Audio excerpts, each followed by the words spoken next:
Hoje eu gostaria de falar aos irmãos sobre a espiritualidade de Jesus, a espiritualidade do Senhor Jesus Cristo.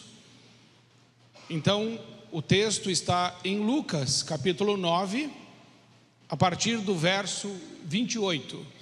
Lucas 9, a partir do verso 28. A versão que eu estou utilizando é Almeida Revista e atualizada é a ARA. Diz assim o texto: cerca de 8 dias depois de proferidas estas palavras, tomando consigo a Pedro, João e Tiago, subiu ao monte com o propósito de orar. E aconteceu que, enquanto ele orava, a aparência do seu rosto se transfigurou e suas vestes resplandeceram de brancura.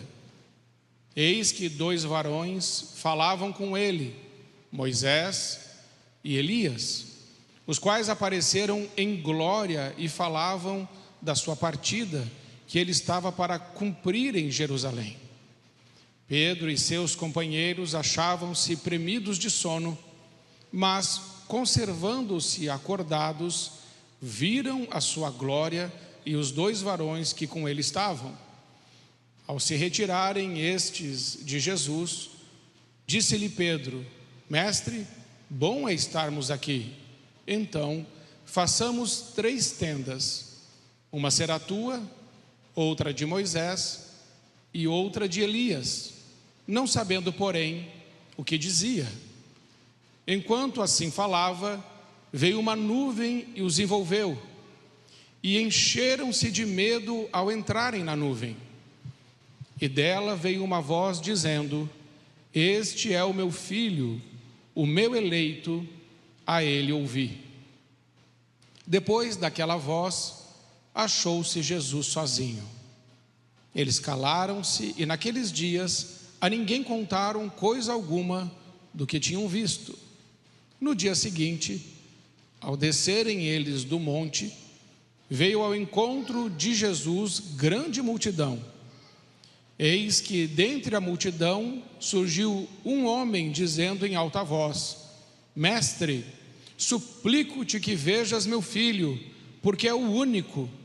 Um espírito se apodera dele, e de repente o menino grita, e o espírito o atira por terra, convulsiona-o até espumar, e dificilmente o deixa, depois de o ter quebrantado.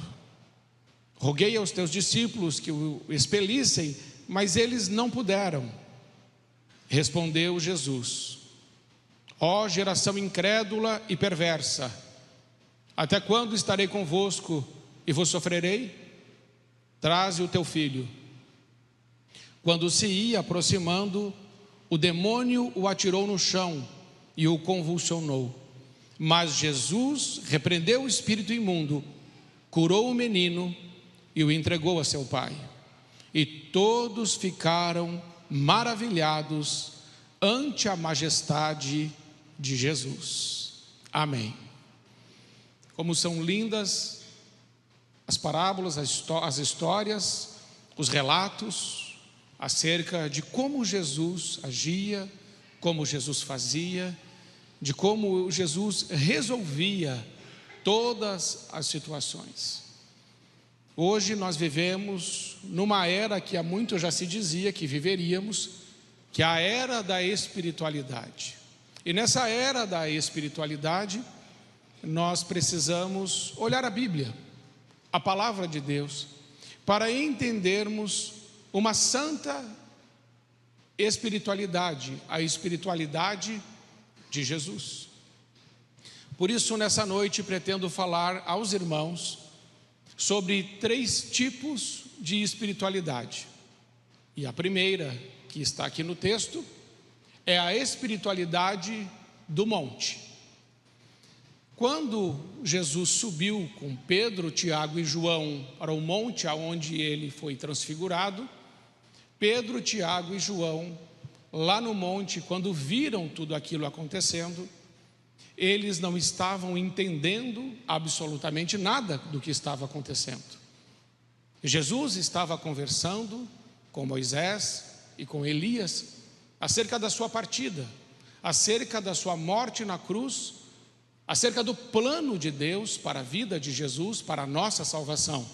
Contudo, Pedro, Tiago e João não estavam entendendo no monte absolutamente nada do que estavam acontecendo, de forma que Pedro chega a dizer: vamos construir aqui uma tenda para Moisés, uma outra tenda para Elias e uma outra tenda para nós, e vamos ficar todos aqui. E o relato bíblico diz: mas ele não sabia o que dizia. A espiritualidade do monte, ela pode ser muitas vezes, e muitas vezes uma espiritualidade sem entendimento. Muitas pessoas hoje buscam lugares para viver experiências. Só que a experiência pela experiência não significa muita coisa. Pedro, Tiago e João estavam tendo ali uma grande experiência e uma grande visão do próprio Cristo ali sendo transfigurado, o seu rosto resplandecendo, as suas vestes brancas, que nenhum lavandeiro poderia deixar tão branca, diz a Escritura. Contudo, eles não entendiam. E por isso uma voz no meio da nuvem falou, e a voz de Deus dizendo a eles: este é o meu filho, o meu eleito, a ele ouvi. A espiritualidade do monte muitas vezes não ouve a voz de Jesus. Os discípulos foram chamados ao monte para orar, mas nenhum dos três estava orando no monte. Por isso, ir a montes ou ir a lugares buscando experiências nem sempre significa relacionamento com Deus, intimidade com Deus ou alinhamento com o coração de Deus. A espiritualidade do monte pode ser vazia, pode ser uma espiritualidade sem entendimento, aonde a pessoa vai mais pelo arrepio, mais pela emoção, mais pelo que está acontecendo, aquele movimento, como se aquilo fosse trazer algum resultado da parte de Deus em suas vidas. E nós aprendemos que não. Ali nós tínhamos 3 gerações representadas. A primeira geração, a de Moisés; a segunda geração, a de Elias; e a terceira geração, a dos discípulos de Jesus. Essas 3 gerações que estavam no monte, representadas por Moisés, que representa a lei; Elias, que representa os profetas; e Jesus, revelação máxima de Deus, estavam no monte. Essas 3 gerações foram as gerações que mais viveram milagres na Bíblia. A geração de Moisés viveu tantos milagres. Eles comiam todos os dias e comeram por 40 anos o maná, o pão do céu, uma figura do próprio Cristo. Todos os dias eles comiam de um milagre que o Senhor fazia. Todos os dias eles viam uma coluna de fogo à noite, para aquecê-los nas noites no deserto, porque o deserto é frio à noite, mas Deus colocava uma coluna de fogo.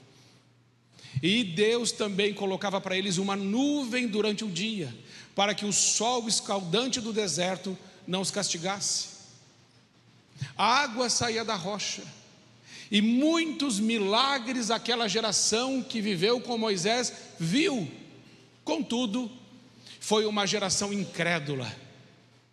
Foi geração que teve a espiritualidade do monte, da experiência, de ver o sobrenatural, de ver os milagres de Deus, de ver a ação de Deus. Contudo, isso não tirou a incredulidade dos seus corações. É tão verdade que aquela geração de Moisés peregrinou 40 anos no deserto por causa da incredulidade. Então deixe-me explicar a você que essa espiritualidade do monte não traz fé no coração de ninguém. São só experiências. E esse povo viveu essas experiências por 40 anos, e isso não lhes aumentou a fé no coração. Por isso a Bíblia nos ensina: a fé vem pelo ouvir, e o ouvir a palavra de Deus. Muitas vezes a espiritualidade do monte tem tudo, menos a palavra de Deus. Então ela é vazia. Por isso que lá no monte, a voz que veio da nuvem, que é a voz do próprio Deus, disse: este é o meu filho, este é o meu eleito, ouçam ele. Hoje a voz de Deus é a mesma. O meu filho é Jesus, a palavra dele está na Bíblia. Leiam a Bíblia, vivam a Bíblia, pratiquem a Bíblia, e a fé de vocês irá aumentar. Porque a fé vem pelo ouvir, e ouvir a palavra de Deus. Bem, se você faz isso e ainda quer subir ao monte, ter as experiências, está tudo bem. Mas é uma experiência fundamentada na palavra, é uma experiência enraizada na palavra. Não é esta fé do sincretismo religioso. Hoje muitas pessoas querem viver experiências e misturam as coisas. Eu vou na igreja, eu entendo a palavra, mas eu também faço outras coisas em outros lugares. Mas Jesus disse: eu sou o caminho, a verdade e a vida, e ninguém vem ao Pai senão por mim. Olha o meu pastor auxiliar chegando, olha aí, está em treinamento. Então, amados irmãos e irmãs, precisamos entender bem isso, que nossa fé não é sincrética, nossa fé não se mistura. João 17:17, Pai, santifica-os na verdade, a tua palavra é a verdade.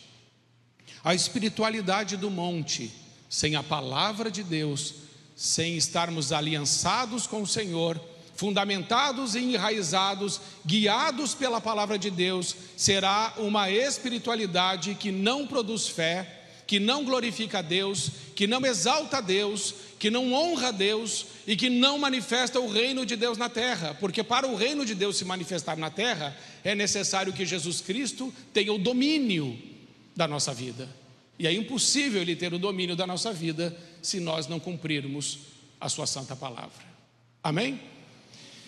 A geração de Elias que estava naquele monte também foi uma geração que viu muitos milagres. Elias ressuscitou um menino. Numa época em que isso nunca aconteceu, ele fez acontecer por intermédio de Deus. Ele multiplicou o azeite da viúva, ele curou aquele leproso Naamã. Este homem fez sinais e maravilhas da parte de Deus que foram tremendos.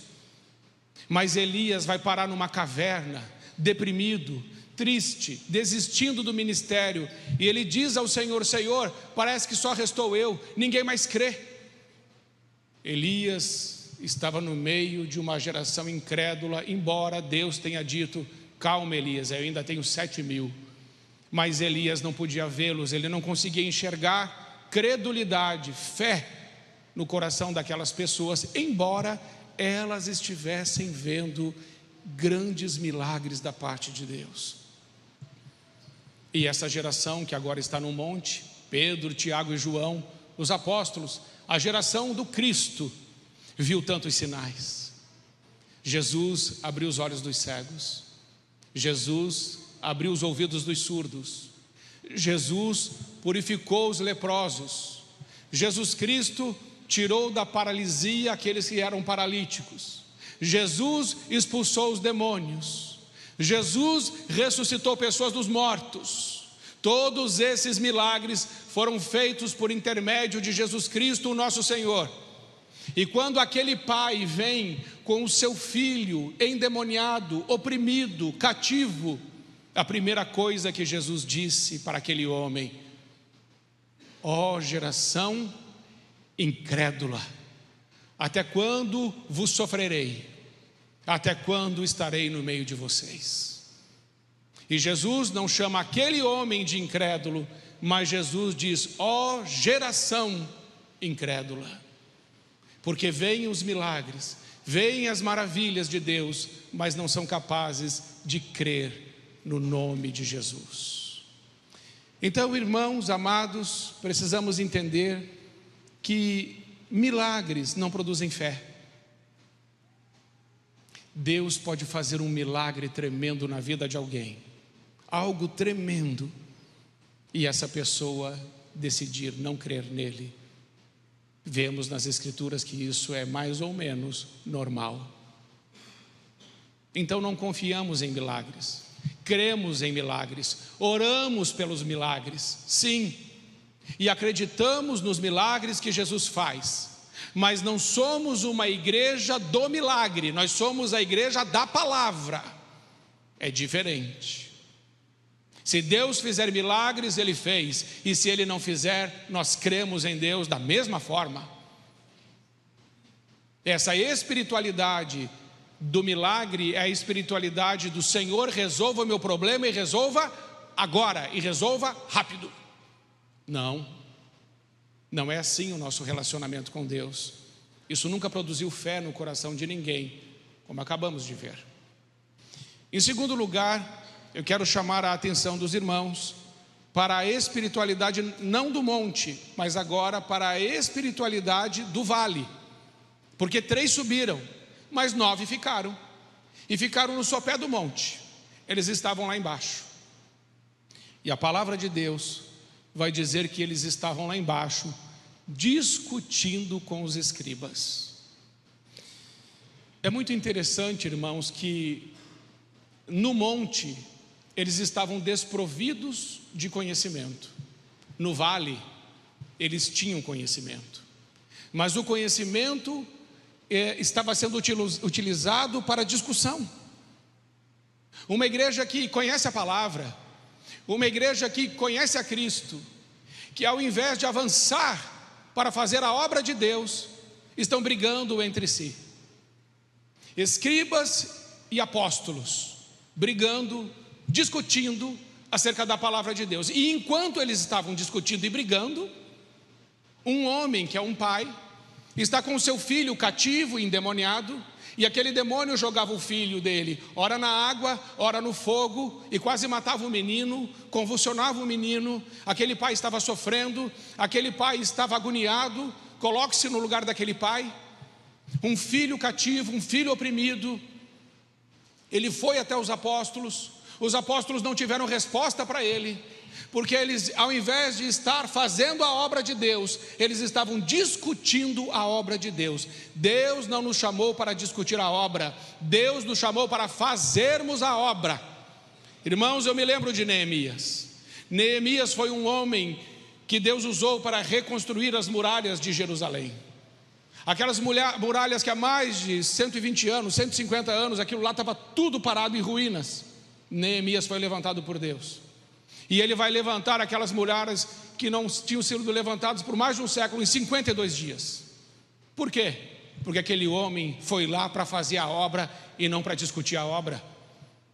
Porque quando ele estava erguendo as muralhas, chegou lá Sambalate e Tobias, que são inimigos da obra de Deus e inimigos do povo de Deus. E eles chegaram e falaram: Neemias, desce daí, vamos conversar, precisamos arrazoar com você algumas coisas. E Neemias falou assim: não, eu não vou descer aí, eu não vou falar com vocês, porque eu estou fazendo uma grande obra e eu não tenho tempo para perder com vocês. Que resposta, irmãos! Ele manteve o foco na obra de Deus, fazendo a vontade de Deus. Ao invés de perder tempo discutindo a obra, ele fez a obra e ele concluiu a obra. Muitas coisas na nossa vida não avançam porque às vezes lemos demais, estudamos demais, estamos em muitos cultos, estamos em muitas liturgias, participamos de muitos congressos e ficamos cheios de informação. Hoje nós temos uma igreja rica de informações acerca da palavra de Deus. E quando você entra nos canais de YouTube e Instagram, tem até pastores que estão discutindo se perde a salvação, se não perde a salvação, se é arminiano, se é calvinista, se é não sei o quê, e gastam horas com isso. Homens inteligentes, homens de Deus, que passam horas por semana nesses programas, discutindo essas questões teológicas, enquanto existem pessoas aí fora, oprimidas, gemendo, chorando, precisando de ajuda. Eles estão sentados na frente da televisão, da câmera, lá pedindo likes e comentários, porque querem defender teorias teológicas. Essa espiritualidade do vale é satânica, é carnal, é demoníaca, porque ela impede o avanço da igreja de Jesus. As pessoas continuam oprimidas, presas, cativas, doentes, feridas, amarguradas, rejeitadas, vazias, enquanto a igreja discute linhas teológicas. Portanto, uma espiritualidade sem entendimento, ela não traz fé. Uma espiritualidade com muito entendimento, que usa esse entendimento só para discutir, ela também não serve de nada. Que o Senhor possa usar você com o conhecimento que você já tem, para a glória dele onde você estiver. Não perca tempo discutindo a obra de Deus. Ganhe tempo realizando a obra de Deus. Amém? Porque às vezes, irmãos, você olha alguém que está sofrendo, alguém que precisa de um colo, alguém que precisa de um abraço, alguém que precisa falar alguma coisa e não encontra ninguém, e você pensa assim: não, eu vou encaminhar para o pastor, eu vou encaminhar para alguém. Não é necessário. Você é templo do Espírito Santo, você é a casa de Deus, você é a morada do Altíssimo. O Espírito Santo habita dentro de você, ele ensina você, ele guia você, ele enche você, quando ele vê você preocupado com a obra de Deus e fazer a vontade de Deus. Amém? Então, menos tempo discutindo a obra, mais tempo realizando a obra. Em terceiro lugar, a espiritualidade então de Jesus. A primeira destaque que quero fazer na espiritualidade de Jesus é que Jesus subiu o monte para orar e orou.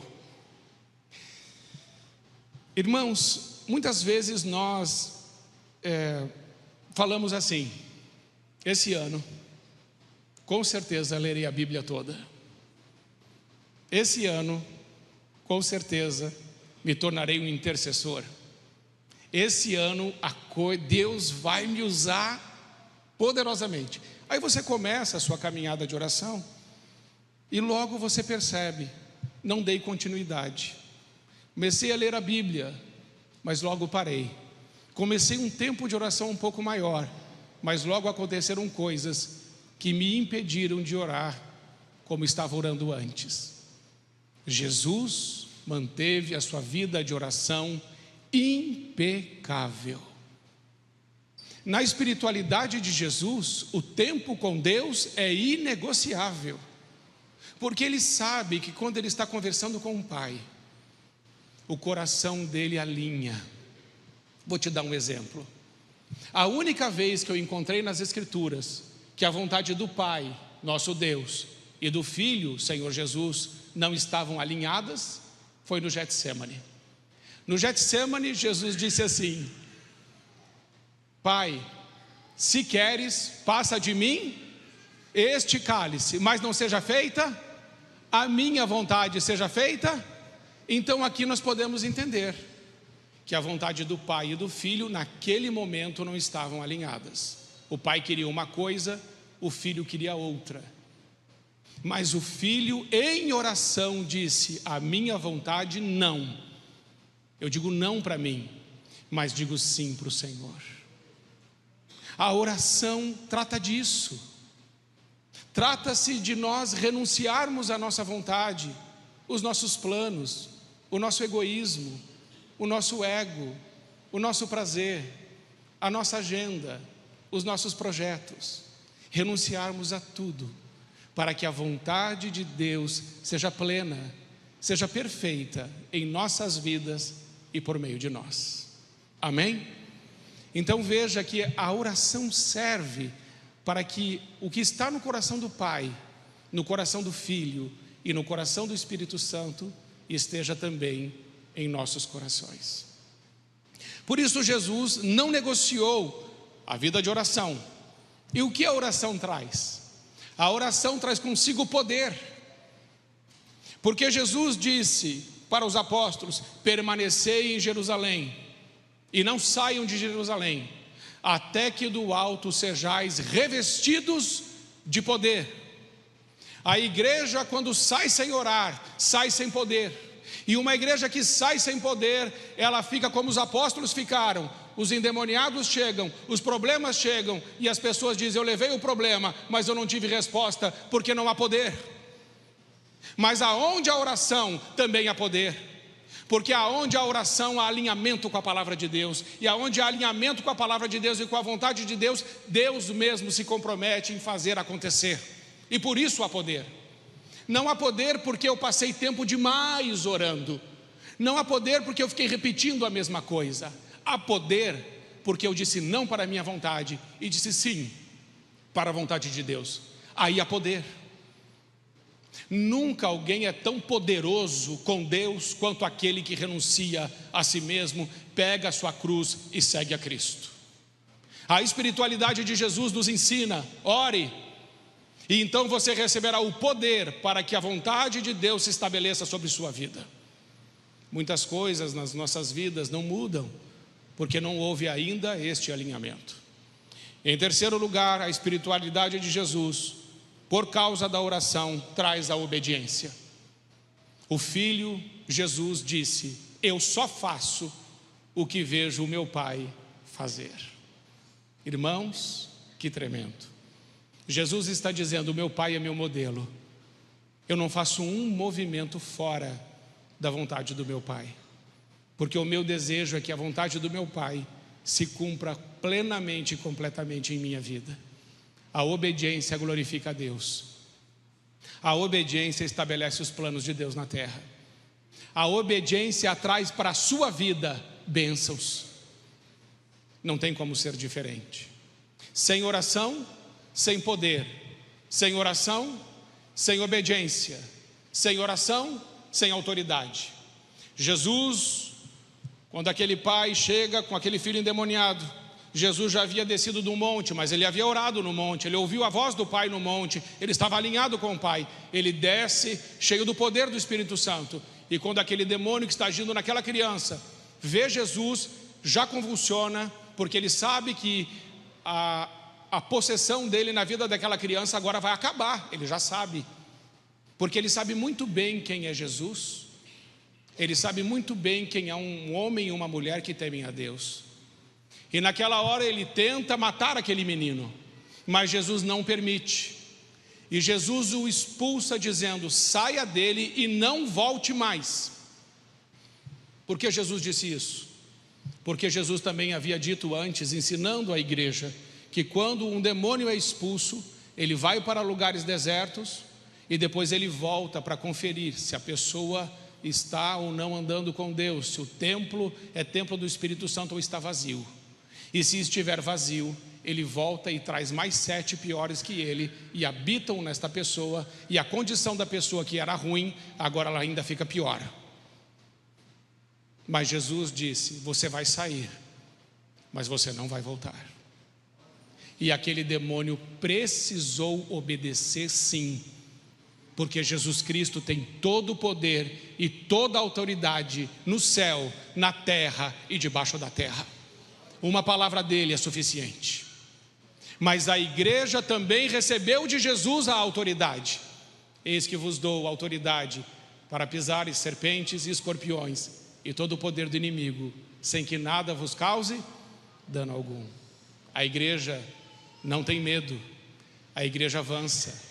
A igreja que ora é uma igreja poderosa. A igreja que ora, a igreja obediente. A igreja que ora é uma igreja que tem autoridade. A nossa espiritualidade não é do monte. A nossa espiritualidade não é do vale. A nossa espiritualidade é a de Cristo Jesus. Porque nessa espiritualidade, alinhado com a vontade do Pai, do Filho e do Espírito Santo, assim nós viveremos tudo o que Deus tem para as nossas vidas. Amém, irmãos? Quando oramos, geralmente, de forma geral, terminamos falando assim: em nome de Jesus, amém. Não é assim? Deixa eu lhe dizer algo sobre isso. Quando você ora em nome de Jesus, na espiritualidade certa, que é de Cristo, tudo o que você disse antes de dizer em nome de Jesus precisa estar alinhado com a vontade dele. Não podemos usar o nome de Jesus em nossas orações se essa oração está diferente da vontade de Deus, porque daí ela não é em nome de Jesus, ela é em seu nome. Em nome de Jesus não é uma fórmula que repetimos. Eu falei em nome de Jesus, então vai acontecer. Não necessariamente. Se o que você disse antes de dizer em nome de Jesus está alinhado com a vontade de Deus, fique em paz. Mas se você disse coisas que não tem nada a ver com a vontade de Deus, e no final diz em nome de Jesus, Deus não tem compromisso com a sua palavra, nem com a minha. Deus tem compromisso com a palavra dele, com esta aqui. Se você orar esta palavra, sua oração não voltará vazia. Se você orar esta palavra, sua oração será poderosa. Se você orar esta palavra, sua oração terá autoridade. Se você orar esta palavra, você vai manifestar o reino de Deus na terra. Se você orar esta palavra, os demônios terão que recuar. Se você orar esta palavra, o Espírito Santo vai te encher. Se você orar esta palavra, você vai diminuir e Cristo vai crescer em você. Isso é orar em nome de Jesus. Não é dizer o que eu quero e usar uma fórmula no final, em nome de Jesus, pronto. Não. Algumas pessoas oram com raiva. Por quê? Porque aconteceu alguma coisa no relacionamento. E a pessoa fala assim: Senhor, eu não suporto mais essa pessoa, promove ela em nome de Jesus. Como é que Deus vai ouvir isso? Outros falam: aquela jararaca, leva, Senhor. Como Deus vai ouvir isso?